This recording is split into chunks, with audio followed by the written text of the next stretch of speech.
Good evening, I'm David Brown, and welcome to the Northern Sun Experience. And the experience for Concordia St. Paul volleyball the past few years has been below expectations. The Golden Bears won 7 national championships in a row from 2006 to 2013. But for the past 2 years, CSP has been bounced in the Central Region Tournament at the hands of another NSIC foe. Once again, the Golden Bears had the top seed and hosting duties for the tournament, and they were looking to start things off right against the number 8 seed Southern Nazarene out of Oklahoma. CSP looking to close out set 1, and they do it with defense. Anna Schlick and Sarah Mosick team up for the block of the net. Golden Bears take it 25-14. Second set, Concordia with some precision offense. The setup for Emma Lang, who nails it to the back left corner. Golden Bears take set 2. And CSP would finish things off with authority. Off the return, Mariah Sampson just ends it, plain and simple, powerhouse to the floor. Concordia St. Paul starts the tournament off on the right foot with a 3-0 sweep of Southern Nazarene. The 4-5 matchup pit NSIC foes Minnesota Duluth and Winona State against each other. The first set would belong to the Bulldogs. Mackenzie Morgan sets up Taylor Wisbroker, cross-court kills to the floor. UMD takes set 1. But Winona State would make a comeback and take the lead. Taylor Gore's kill is too hot to handle, and the Warriors take sets 2 and 3 for a 2-1 match lead. And Gore would continue to make her presence felt. Another kill that ricochets off the Bulldog defenders. She led the Warriors with 18 kills on the night, and Winona State tops Minnesota Duluth 3-1. Another all-NSIC matchup pit number 7 Wayne State against number 2 Southwest Minnesota State. Wildcats come back from a 5-point deficit in set 1. Michaela Mestel's kill goes off SMSU out of bounds. Wayne State wins the first set 25-23. SMSU gets the equalizer in set 2. The setup for Taylor Reese, her kill goes off a couple of Wildcat defenders, and we're tied at 1 apiece. And Reese would continue to make an impact in set 3, hammering it across the middle. She had a match-high 26 kills, and the Mustangs would finish things off in 4 sets. Megan Larson to Sarah Parker for the kill. SMSU over Wayne State 3-1. Last quarterfinal matchup was number 6 Augustana facing number 3 Nebraska Kearney. Vikings up 24-20 in set 1, and they used some finesse to put it away. Lauren Waite using some patience with a light tap over. Augie up 1-0. Now tied at 1 set apiece, and the Lopers not making things easy. Caitlin Thomas with the hammer. But on the very next point, Vikings showing they're not afraid of the big stage. Anna Sikora to Brittany Check for the kill. Augie takes set 3. Nebraska Kearney would force this match to its limit, however. Kendall Shore with a cross-court kill. Lopers take set 4, tie things up at 2 apiece. Augustana out 14-12 in the decisive 5th set, and on match point, Sikora sets up Waite, who can't wait on this kill for the win. The Vikings win a battle with the Lopers 3-2. So it was an all-NSIC Central Region semifinals, the first of which was Augustana against SMSU, and in set 1, Bailey Cook got things cooking, hammering the return volley home. The Vikings go up 1-0. SMSU would come back in set 2. The Augie serve hits the net, but Megan Larson sets up Sarah Parker for game point. We're tied at 1 apiece. Vikings up 2-1 now, but the Mustangs not going away. Larson with another setup, this time to Taylor Reese for the kill. SMSU and Augie go to a 5th set, and in the end it would be the Mustangs who would have a little too much firepower. Reese's kill attempt is defended nicely, but Aisha Oden will not be denied on her chance, straight to the floor. SMSU over Augustana 3-2. The Mustangs would face the winner of Winona State against Concordia St. Paul. CSP gets it going early. Emma Lang off the setup from Casey Williams, and the Golden Bears take set 1. On to set 2, Winona State trying a little finesse, but Concordia isn't fooled. Williams sets up Riley Hansen this time. CSP is quickly up 2-0, and they would take care of Winona State in 4 with a 3-1 victory. And that sets up the Central Region Championship between the top 2 teams in the nation based on the coaches poll, Concordia St. Paul and Southwest Minnesota State. And the Golden Bears would hold serve on their home floor. Casey Williams to Emma Lang, and that is your ball game. Concordia St. Paul, for the first time since winning it all in 2013, is back in the Elite 8. They sweep Southwest Minnesota State 3-0 and are your Central Region champions for the 10th time in 14 seasons. So Concordia St. Paul moves on for the first time in 3 years, and the Golden Bears will join the other regional tournament winners at the 2016 Volleyball Championships at the Sanford Pentagon in Sioux Falls this weekend. After a reseeding of all 8 regional champions, CSP remains the number 1 seed in the entire tournament. They'll be in the last quarterfinal matchup on Thursday night, taking on the 8 seed American International. The Yellow Jackets are from Springfield, Massachusetts, and were the East Region champions. Should the Golden Bears advance, their semifinal matchup would be on Friday, December 9th, with a possibility of playing for the national championship on Saturday, December 10th. When we come back, basketball season is in full swing around the NSIC. We'll break down what's going on with our basketball analyst Jordan Dalton next. The Northern Sun Experience on Midcoast Sports Network is presented by Sanford Orthopedics and Sports Medicine and Dakota Land Honda.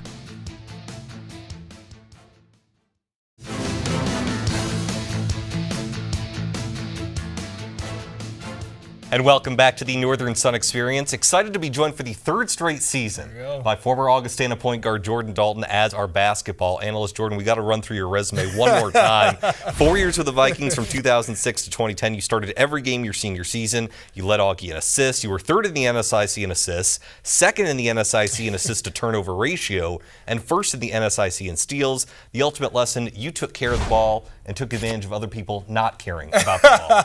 Well, I had the great fortune to play with some great players when I was at Augie for my 4 years, and so they can make anybody look good when you got guys like Schilling and McCaffrey running down the wing. The point is, you know what you're talking about. So we're going to start with your alma mater. They lost Casey Schilling, Dan Jansen, Alex Richter to graduation, arguably their top three players ever. But they've adjusted pretty well. 7-1 overall, 3-0 in conference play, big home win over Minnesota State. How have they been able to get over the hump of last season's expectations and turn it around this year? Well, I think when you look at this year, it's been really tough to replace those three guys. No three players are going to come in and replace those three guys. Like you said, three of the best players to ever play in Augustana history. So I think Augie's done a great job of just doing it by committee. You know, in the first 8 games, they've had 5 different leading scorers, during the season this year. So I think they've done a great job of everybody stepping up. And, every night it might be a different guy, whether it's, Steven Schaefer earlier in the year, Adam Byer this past weekend, with back-to-back 20-point games, which is, why he was the South Division Player of the Week. So they've had different guys step up, but they still got a steady and consistent hand at the point guard. Jordan Spencer is one of the best point guards in the country, and he's doing a great job of really adapting his game. He's got a lot more scoring opportunities, putting up 16 points a game. So it calms everything else down when we got such a steady point guard. And they added a former villain, Mike Busak, former Minnesota State player, now on Augustana as a graduate transfer. Well, let's go to MSU Moorhead, also 7-1 overall, also 3-0 in conference play. Dragons are going to compete every year, but they lost a big presence in former center Isaac Sievely. He graduated, yet they lead the conference in scoring. So who's stepping up for the Dragons? Yeah, again, they're doing it by committee as well, but they have 5 guys who are averaging or shooting better than 45% from the field from three-point line. And I think that's really their strongest suit. They have so many weapons on the perimeter that when you put 5 guys who can consistently make three-pointers like that, it opens up everything for everyone on the offensive end. So you got players like Tanner Kretschmann who's able to get into the lane and finish without any help side coming over. So I think their attack from outside has been deadly this year and has really, boosted their offense, obviously. Now, obviously, the lefty Aaron Lead, he's leading the Dragons right now in scoring. Moving back to Minnesota State, the Mavs were the preseason favorite, but a lot of new faces on the team. They struggled against Wayne State on Friday. They eked out a 5-point win, had a better game against Augustana Saturday, even in a 2-point loss. So what's the Mavs' identity right now? Yeah, I think anytime you add 5 transfers, like they did this year, it's gonna take a little while to build some chemistry. I think the more game reps they get, the more comfortable they'll be with each other, and the more success they'll continue to have on the court. But I think Coach Markenthaler, he does this all the time. He's great at getting new talent to come in and gel together right away. So I think come March, you'll see them playing their best basketball throughout the year. Obviously, they have a ton of talents, but they were picked to win the conference this year.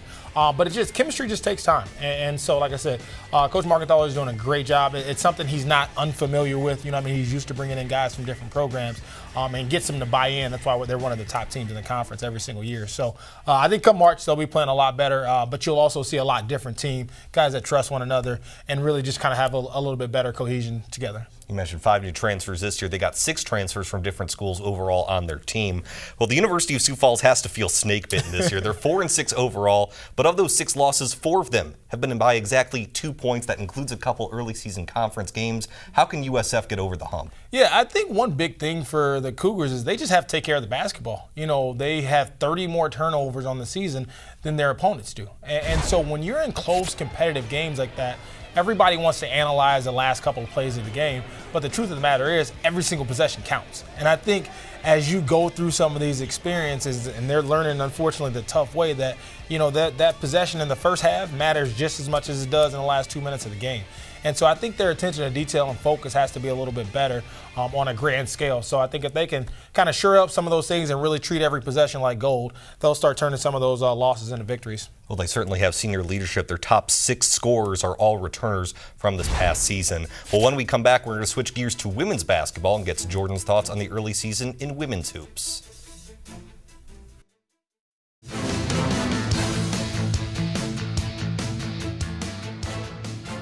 And welcome back to the Northern Sun Experience. Once again joined by former Augustana point guard Jordan Dalton. And Jordan, we're going to talk women's hoops now. Winona State currently with the best record in the conference, 8-1 overall, 3-0 in NSIC play. And they've won their last 4 games all by double digits. Why are the Warriors so potent early on? Yeah, they've really just been locking down on the defensive end. Right now they're only giving up 54 points a game and holding opponents to less than 35% shooting. And so the mark and the staple of any championship team is obviously their ability to defend. And so for the Warriors, they do a great job of really packing their defense in. So they don't allow anything easy in the paint. And so they're going to force teams to really take more jump shots than they're usually comfortable with. And then honestly, they just frustrate people. You know what I mean? And when you can't run your offense and get the fluidity that you're used to having, you end up making mistakes and taking bad shots. And so they've been able to really just impose their will in the defensive end in seemingly every game this year. Winona State was ranked as high as number 8 in the country last season. Well, the second best team in the conference might just be Augustana. They're 8-2, also 3-0 in conference games.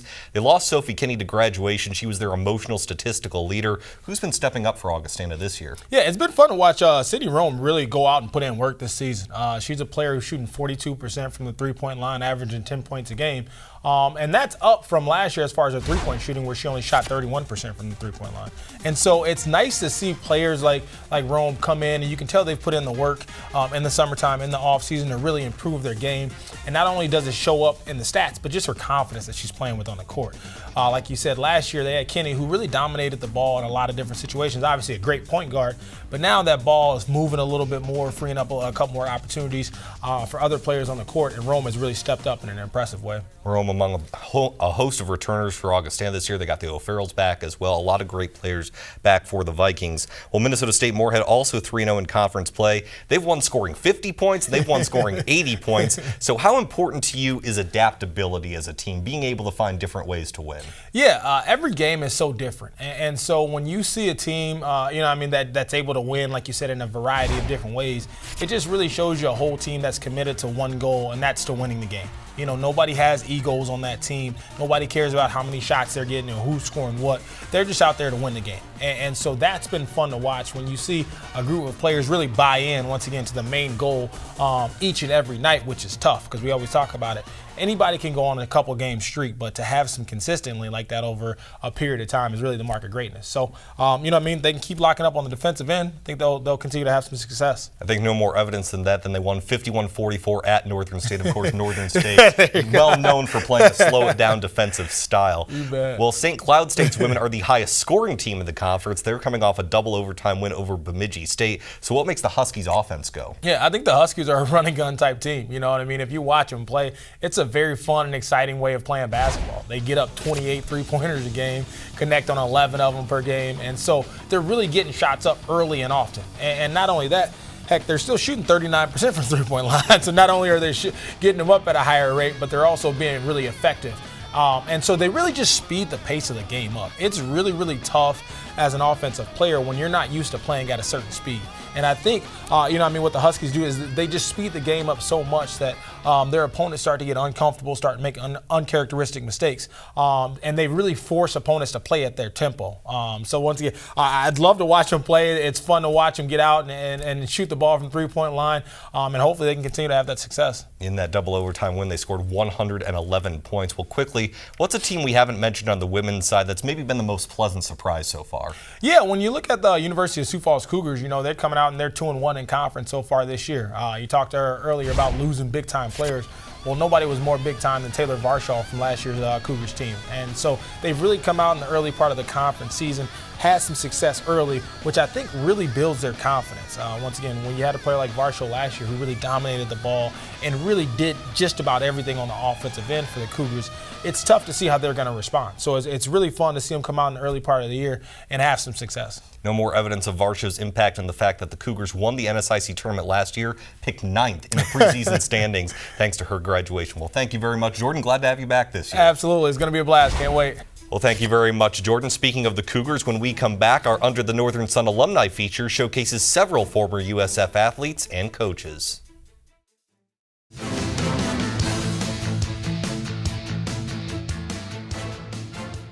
And welcome back. It's time to name another member to the NSIC's 25th anniversary team. Congrats to former Southwest Minnesota State quarterback Jeff Lutz. A transfer from Inver Hills Community College as well as Western Illinois, Lutz rewrote the passing records in the NSIC during his 3-year Mustang career. A 3-time NAIA All-American as well as a 3-time first-team All-Conference player, Lutz was the 1990 and 1992 Offensive Player of the Year. He also holds the record for passing touchdowns in a game with 7. After college, Lutz enjoyed a career in the Arena Football League, where he won 2 Arena Bowl championships.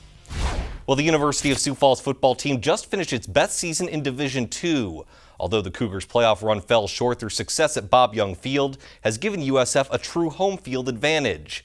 In tonight's Under the Northern Sun Campus Alumni Feature, hear from Bob Young as well as several other former Cougar student athletes on why they chose Sioux Falls. Well, I think my experience here at the University of Sioux Falls, I think fundamentally reshaped my life.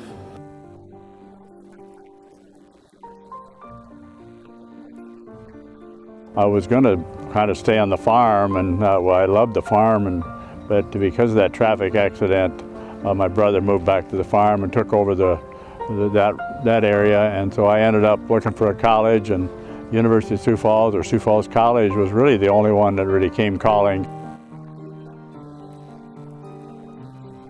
The game of football has played a significant role in my life, and I think God used football in a real way to get me to a place where I could I can have an encounter with Him that changed my life. And USF came calling, and it was an opportunity to return to your alma mater, and that happened in 1983. I came to Sioux Falls College with a very basic understanding of the Christian faith, but I think through my studies in the first semester there, I came to the knowledge and realization that Christ is who He said He was.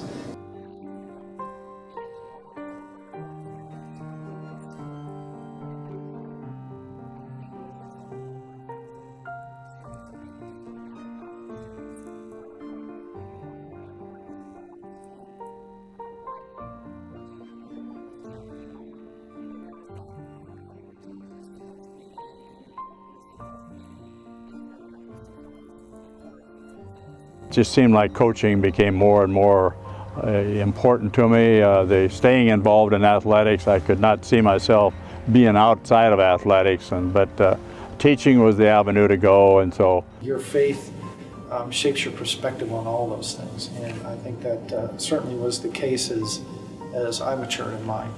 It had such an influence on me was Roger Fredrickson brought a man by the name of Gary Demarest from the Fellowship of Christian Athletes on our campus their sophomore year. And all of a sudden, it just seemed like there was how can you coach and be a Christian man, And he really painted a great picture of the influence that you can have as a coach on the lives of young men and young women.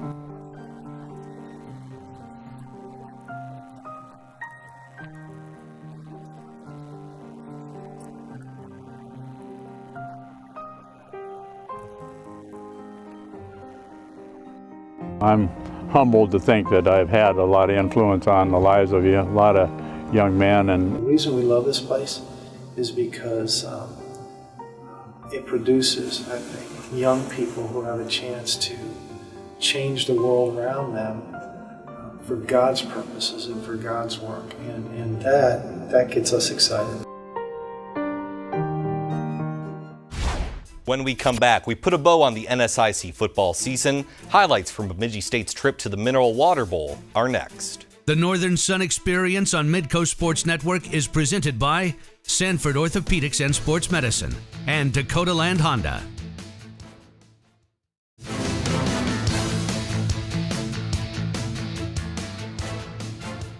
Welcome back to the Northern Sun Experience. With a program record 8 wins during the season, Bemidji State football was rewarded with an invitation to the Mineral Water Bowl. And with Sioux Falls losing the D2 playoffs last week, the Beavers game with Washburn was officially the last NSIC football game of the 2016 season. To Excelsior Springs, Missouri we go. Beavers down 10-0 in the second, but fighting back. Jordan Hine airs it out, perfectly placed for Blake Holder, 55-yard touchdown, cuts the Washburn lead to 10-6. Move ahead to the third quarter, tied at 13. Hine with another beautiful throw. This time the Christian Lundy. Nice adjustment for the 23-yard score. Bemidji State now leads 20-13. It's 20-20 later in the third when Hine shows off his arm again. Deep over the middle to Jawan Richard, 50 yards, 27-20 Beavers. Lead cut to 27-23 in the fourth, but Bemidji State with an insurance score as Hine finds Blake Petrick, who reaches past the plane. 33-23 Beavers at that point. Interim head coach Brent Bolte gets the Gatorade shower, and after a tumultuous year, Bemidji State ends on a high note with their first postseason win, 36-23 over Washburn in the Mineral Water Bowl. So congrats to Bemidji State, and once again a thank you to all of our NSIC member schools for their time, video, and contributions to this week's show. We're taking a winter break, so Merry Christmas and Happy Holidays. We'll be back right here with an all-new Northern Sun Experience on January 5th, 2017.